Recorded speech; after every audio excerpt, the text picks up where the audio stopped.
लक्षण युक्त व्यक्ति को मेडिसिन उपलब्ध करवाना, अगले 24 घंटे के अंदर आरआरटी टीम के द्वारा उन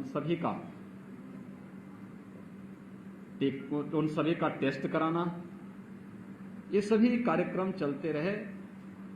आदरणीय प्रधानमंत्री जी का मार्गदर्शन, भारत सरकार का भरपूर सहयोग, कोरोना की दूसरी लहर को भी पूरी तरह नियंत्रित करने के बाद तीसरी लहर की जो आशंका व्यक्त की जा रही है उस पर हम लोग कार्य कर रहे हैं।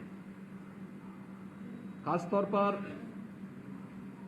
तीसरी लहर के बारे में जो आशंका व्यक्त की जा रही है, यद्यपि उसमें कोई सशंकित होने की आवश्यकता नहीं, किसी प्रकार की भयभीत होने की आवश्यकता नहीं, लेकिन सतर्कता और सावधानी आवश्यक है। क्योंकि जिस समय तीसरी लहर के बारे में आशंका व्यक्त की जा रही है वह समय तमाम प्रकार की उन विषाणुजनित बीमारियों की प्रति भी अत्यंत संवेदनशील समय होता है। जब मलेरिया है, डेंगू, कालाजार, चिकनगुनिया, इंसेफ्लाइटिस, तमाम प्रकार की बीमारियां आती हैं और ये सभी क्षेत्र उसके प्रति कहीं न कहीं संवेदनशील रहते हैं। राज्य सरकार ने अभी से इसकी तैयारी प्रारंभ कर दी है। स्वच्छता, सैनिटाइजेशन, फॉगिंग, शुद्ध पेयजल की आपूर्ति की कार्रवाई हो या फिर अभिभावक स्पेशल बूथ के माध्यम से हर जनपद में अभिभावकों को 12 वर्ष से छोटी उम्र के जितने भी बच्चे हैं उनके अभिभावकों को प्राथमिकता के आधार पर वैक्सीन उपलब्ध करवाना और वैक्सीन से उन्हें कोरोना का सुरक्षा कवच उपलब्ध कराना, यह कार्य भी प्रदेश के अंदर युद्ध स्तर पर चल रहा है और हम लोगों ने इसके अभिभावक स्पेशल बूथ हर एक जनपद में स्थापित किए हैं। बलिया जनपद में भी सफलतापूर्वक आगे बढ़ रहा है। पीडियाट्रिक आईसीयू के निर्माण की कार्रवाई भी हमारी हर जनपद में प्रारंभ हुई है। जहां मेडिकल कॉलेजेज हैं, मेडिकल कॉलेजेज में 100 बेड्स के हमारे पीआईसीयू बन रहे हैं। डिस्ट्रिक्ट हॉस्पिटल में 25 से 30 बेड्स के हम लोगों ने पीको के निर्माण की कार्रवाई की है। कुछ सीएससीज को भी हम इसके साथ जोड़ रहे हैं जहां मिनी पीको के निर्माण की कार्रवाई युद्ध स्तर पर चल रही है।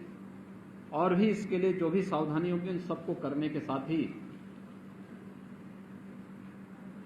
बच्चों की संभावित खतरों को देखते हुए, वो वायरल फीवर हो, मलेरिया, डेंगू, कालाजार, चिकनगुनिया या फिर कोरोना ही क्यों न हो, एक व्यवस्था बनाई जा रही है कि अभी से हम जैसे सेकेंड वेव में निगरानी समितियों के माध्यम से और आरआरटी के माध्यम से हम लोगों ने मेडिसिन किट वितरित किए थे, ऐसे ही इसमें भी हम लोगों ने एक प्रयास प्रारंभ किया है कि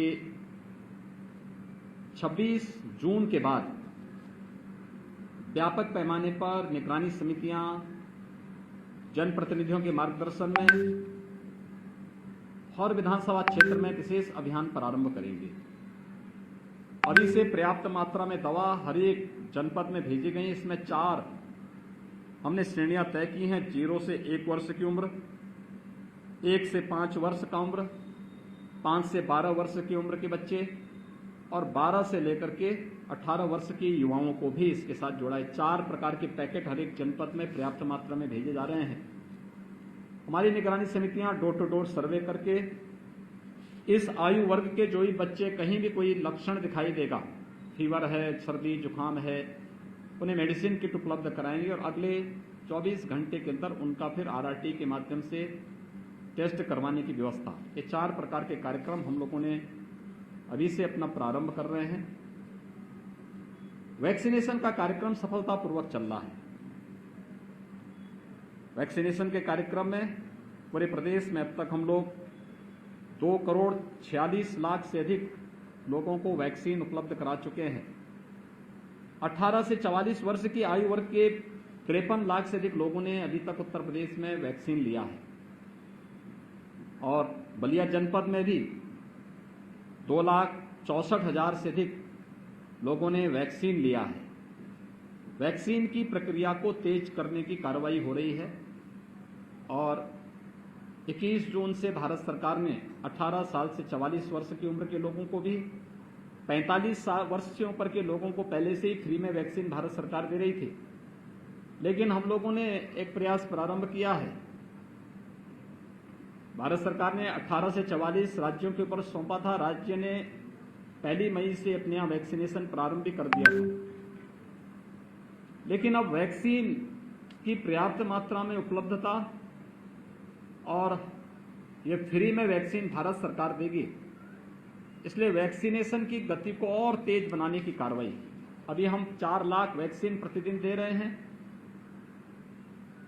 21 जून के बाद हम इसे 6 लाख प्रतिदिन करने की ओर बढ़ रहे हैं और जुलाई प्रथम सप्ताह में हमारा प्रयास है कि प्रथम सप्ताह से ही हम लोग 10 से 12 लाख वैक्सीन प्रतिदिन प्रदेश के अंदर उपलब्ध करवाने का कार्य करेंगे। मुझे प्रसन्नता है कि बलिया ने वैक्सीनेशन के इस कार्यक्रम में वेस्टेज को न्यूनतम रखने का प्रयास किया है और मुझे लगता है इसको और भी अच्छे ढंग से आगे बढ़ाया जा सकता है। सेकेंड वेव में एक जो समस्या हमारे सामने आई थी वह थी ऑक्सीजन की आपूर्ति को लेकर के। भारत सरकार के सहयोग से राज्य सरकार ने अपने स्तर से भी, माननीय जनप्रतिनिधियों ने भी इसमें सहयोग किया है। बलिया के अंदर एक ऑक्सीजन प्लांट बनकर के तैयार हो चुका है, चालू भी हो चुका है। 6 नए प्रस्तावित हैं। प्रदेश के अंदर वर्तमान में हम 431 ऑक्सीजन प्लांट या तो निर्मित कर रहे हैं। 100 ऑक्सीजन प्लांट हमारे स्थापित हो चुके हैं, शेष प्रस्तावित हैं और उस पर तेजी के साथ कार्य आगे बढ़ेंगे। उत्तर प्रदेश देश के अंदर सर्वाधिक टेस्ट करने वाला राज्य है। टेस्ट, ट्रीट एंड ट्रैक के इस माध्यम से हम लोगों ने मजबूती के साथ इस कार्यक्रम को आगे बढ़ाने का कार्य किया है। तो टेस्ट एंड ट्रीट के इस मंत्र ने कोरोना को नियंत्रित करने में काफी सफलता प्रदेश को दी है और इसको हम निरंतरता प्रदान करेंगे। आपके माध्यम से मेरी अपील होगी जनता जनार्दन से कि वो टेस्ट करने से न भागें। निगरानी समिति आती है, टेस्ट जरूर करवाएं, मास्क का इस्तेमाल भी जरूर करें, भीड़ भाड़ वाले स्थानों में जाने से बचें और मेरी अपील होगी कि वैक्सीन अपनी पारी आने पर जरूर लगाएं। हमारा प्रयास है कि गांव-गांव में हम वैक्सीनेशन के सेंटर स्थापित करें।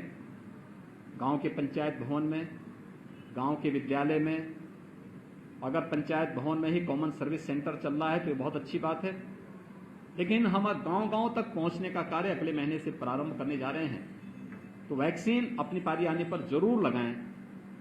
हम सब आभारी हैं प्रधानमंत्री मोदी जी के, जिनके प्रयास से कोरोना को देश के यानी दुनिया के अंदर पॉजिटिविटी रेट में अगर आप देखेंगे भारत का रिजल्ट बेहतर है और मृत्यु दर को भी देखेंगे तो दुनिया के तमाम विकसित देशों की तुलना में भारत ने काफी हद तक इसको नियंत्रित करने में सफलता प्राप्त की है। लेकिन इस दौरान जनता के लिए, गरीबों के लिए, आम नागरिकों के लिए भी जो योजनाएं घोषित की हैं, प्रधानमंत्री गरीब कल्याण पैकेज के अंतर्गत अन्न योजना वितरित करने की व्यवस्था, मई से लेकर के दीपावली तक प्रत्येक जरूरतमंद व्यक्ति को खाद्यान्न की व्यवस्था, पर्याप्त मात्रा में खाद्यान्न व्यवस्था ये प्रारंभ हो चुका है। पर यूनिट 5 किलो चावल या गेहूं हर जरूरतमंद व्यक्ति को, राशन कार्ड धारक को भारत सरकार निःशुल्क उपलब्ध करा रही है। प्रदेश में 15 करोड़ लोग प्रति माह इस योजना से लाभान्वित हो रहे हैं।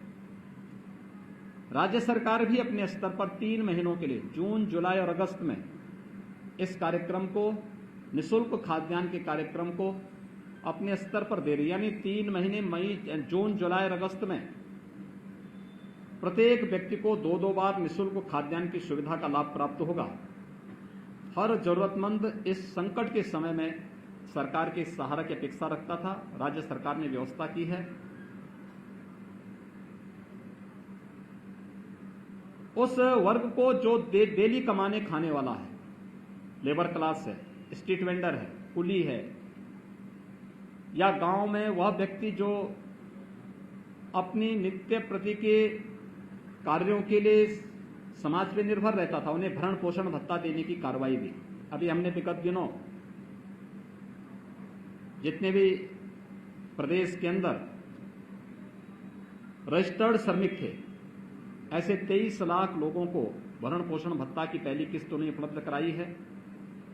स्ट्रीट वेंडर या फिर परंपरागत जो हमारे कारीगर हैं, उन लोगों को देने की कार्रवाई युद्ध स्तर पर चली, वेरिफिकेशन की कार्रवाई चल रही है। बहुत शीघ्र उन्हें भी भरण पोषण भत्ता का लाभ प्राप्त होगा।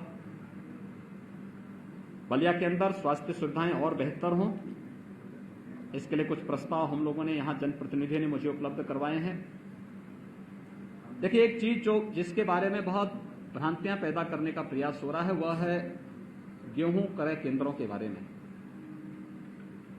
अगर आप बलिया के अंदर देखेंगे तो कोरोना की सेकेंड वेव में विगत वर्ष की तुलना में, यानी जो आज एक किसानों से सीधे गेहूं क्रय केंद्र के माध्यम से क्रय करने और डीबीटी के माध्यम से उन्हें धनराशि उपलब्ध कराने की जो कार्रवाई चल रही है, हमने 2017 में प्रारंभ की थी।